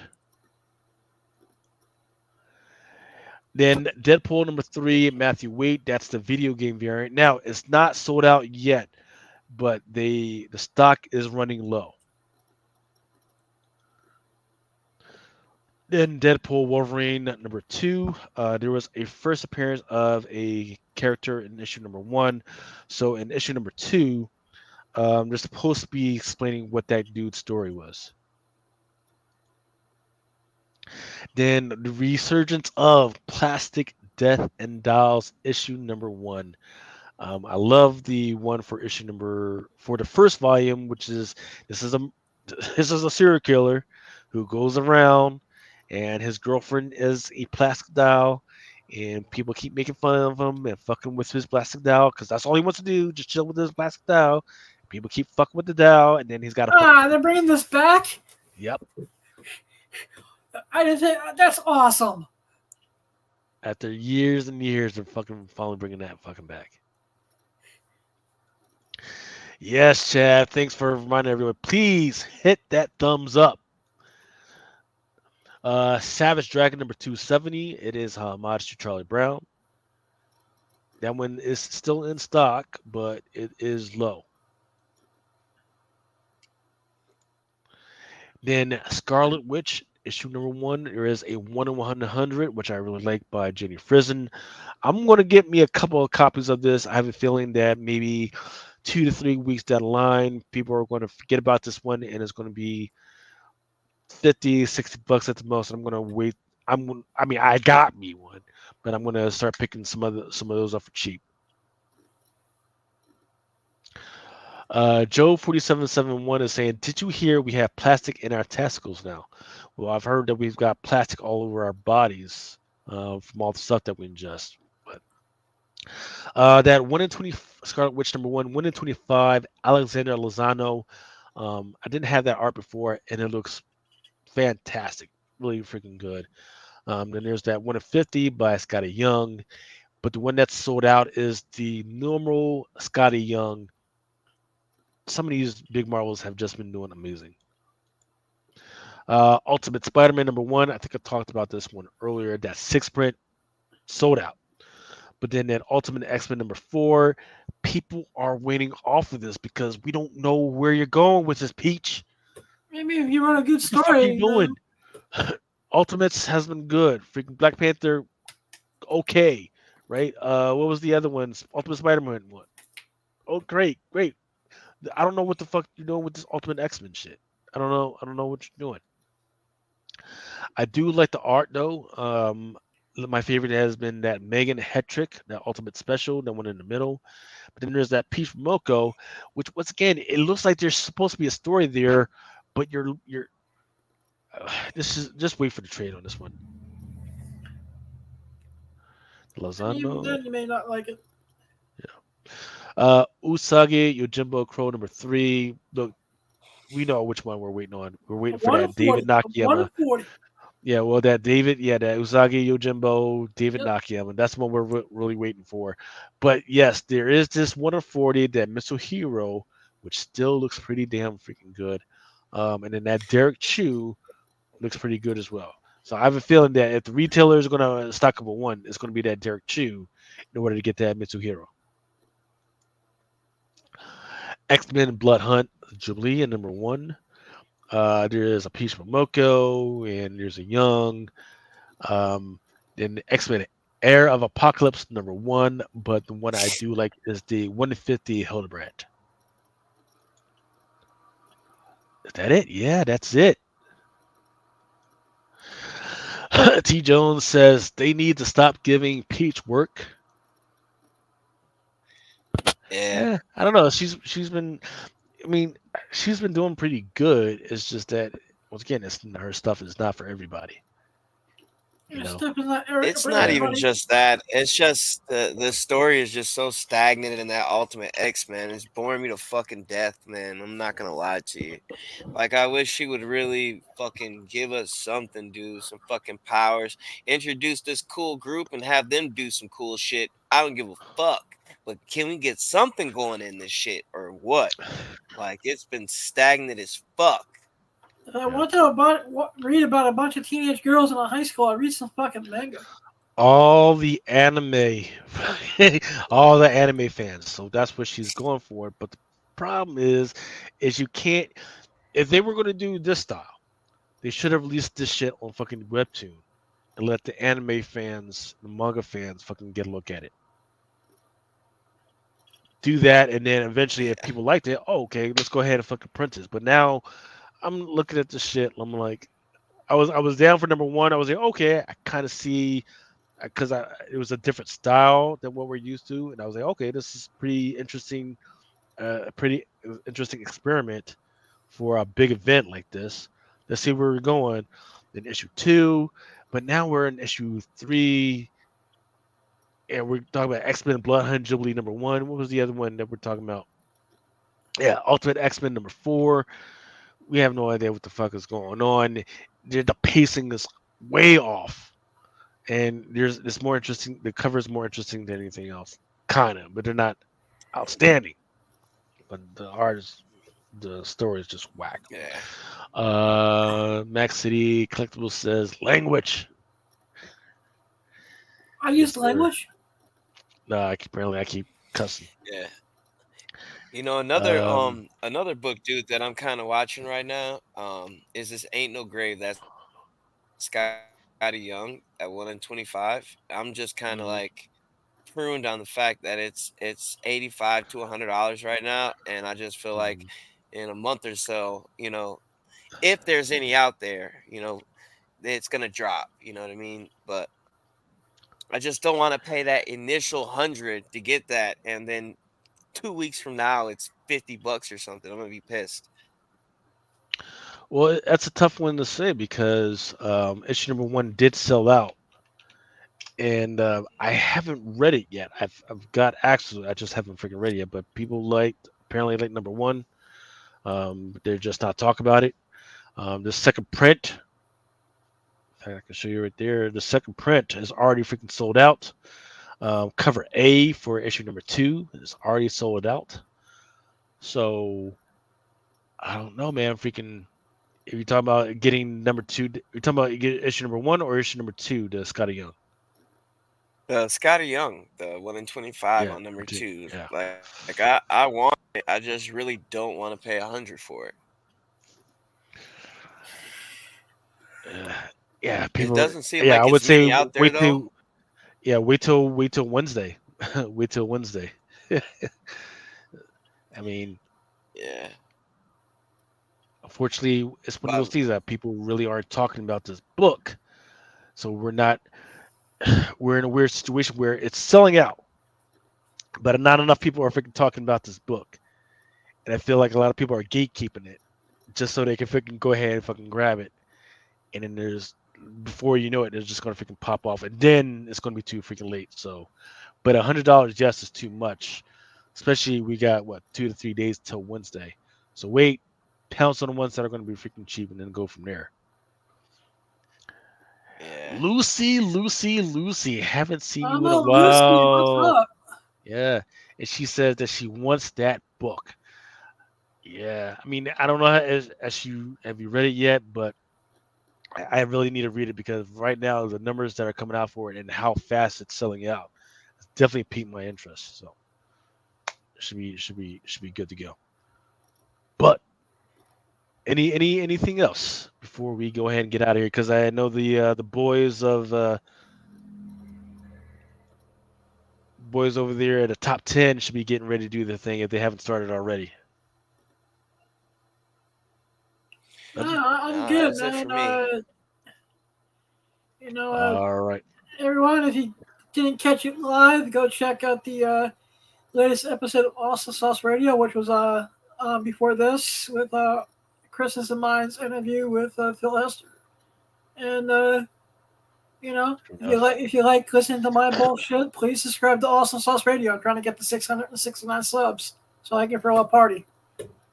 Man, that's awesome, man. I got what 40, 42 or something like that. Like I said, I'm at 520 right now. If I get to 669 subscribers, I'm gonna throw a pizza party somewhere.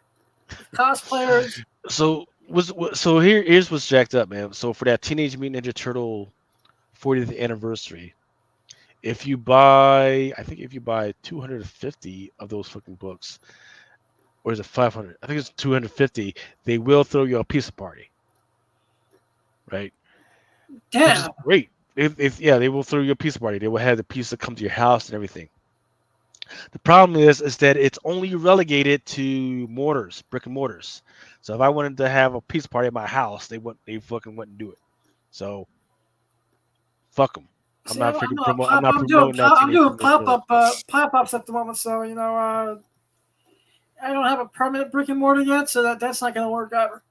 But I do have something in the works, and so once I get to 669 subscribers, it's got to be 669. 69 is a magical number. It's a number of life, a gift from God. Hold up. James Crater says, "Damn, FOMO just bought that Out One cover in 9.8 for 45. What's the Out One cover?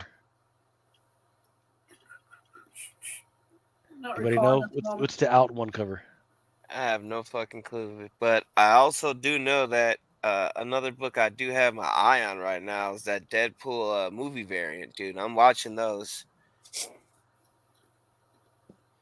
Sure I'm gonna enough, grab like 10 of them bitches, because Do they do an actual photo cover for those, or?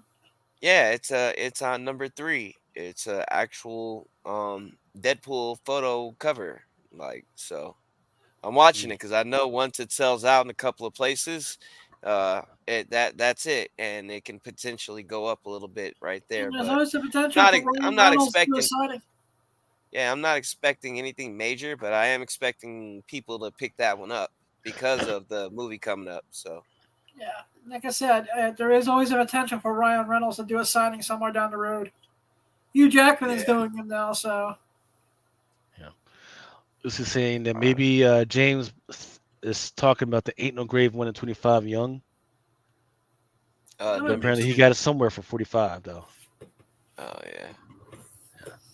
Okay. All right, let's go ahead and get out of here. It's currently 11:32. I know the top 10 guys should be starting soon. All right, see you but over you at the guys have house a good this weekend. time. Yeah, and then if we come up with something else to talk about, maybe we'll do another show Saturday night or something like that, or Saturday evening. I gotta go see Bad Boys at some point, and I also want to see that new M. Night Shyamalan freaking Watchers freaking movie as well. So there's a lot of freaking good stuff. And I got a lot of reading to do. So once again, please stay safe. Kiss and hug your loved ones, and don't forget to squash the bullshit and just say, "I love you," and I love you, Christopher, and I love you, Adam, and I love you, Lucy, and I love you, the rest of you guys. I love you all. Out. And Mel, come home soon. We miss you, man. For each man in his time to fade, until he walks along the beach and sees his future in the water, along the arm within his reach.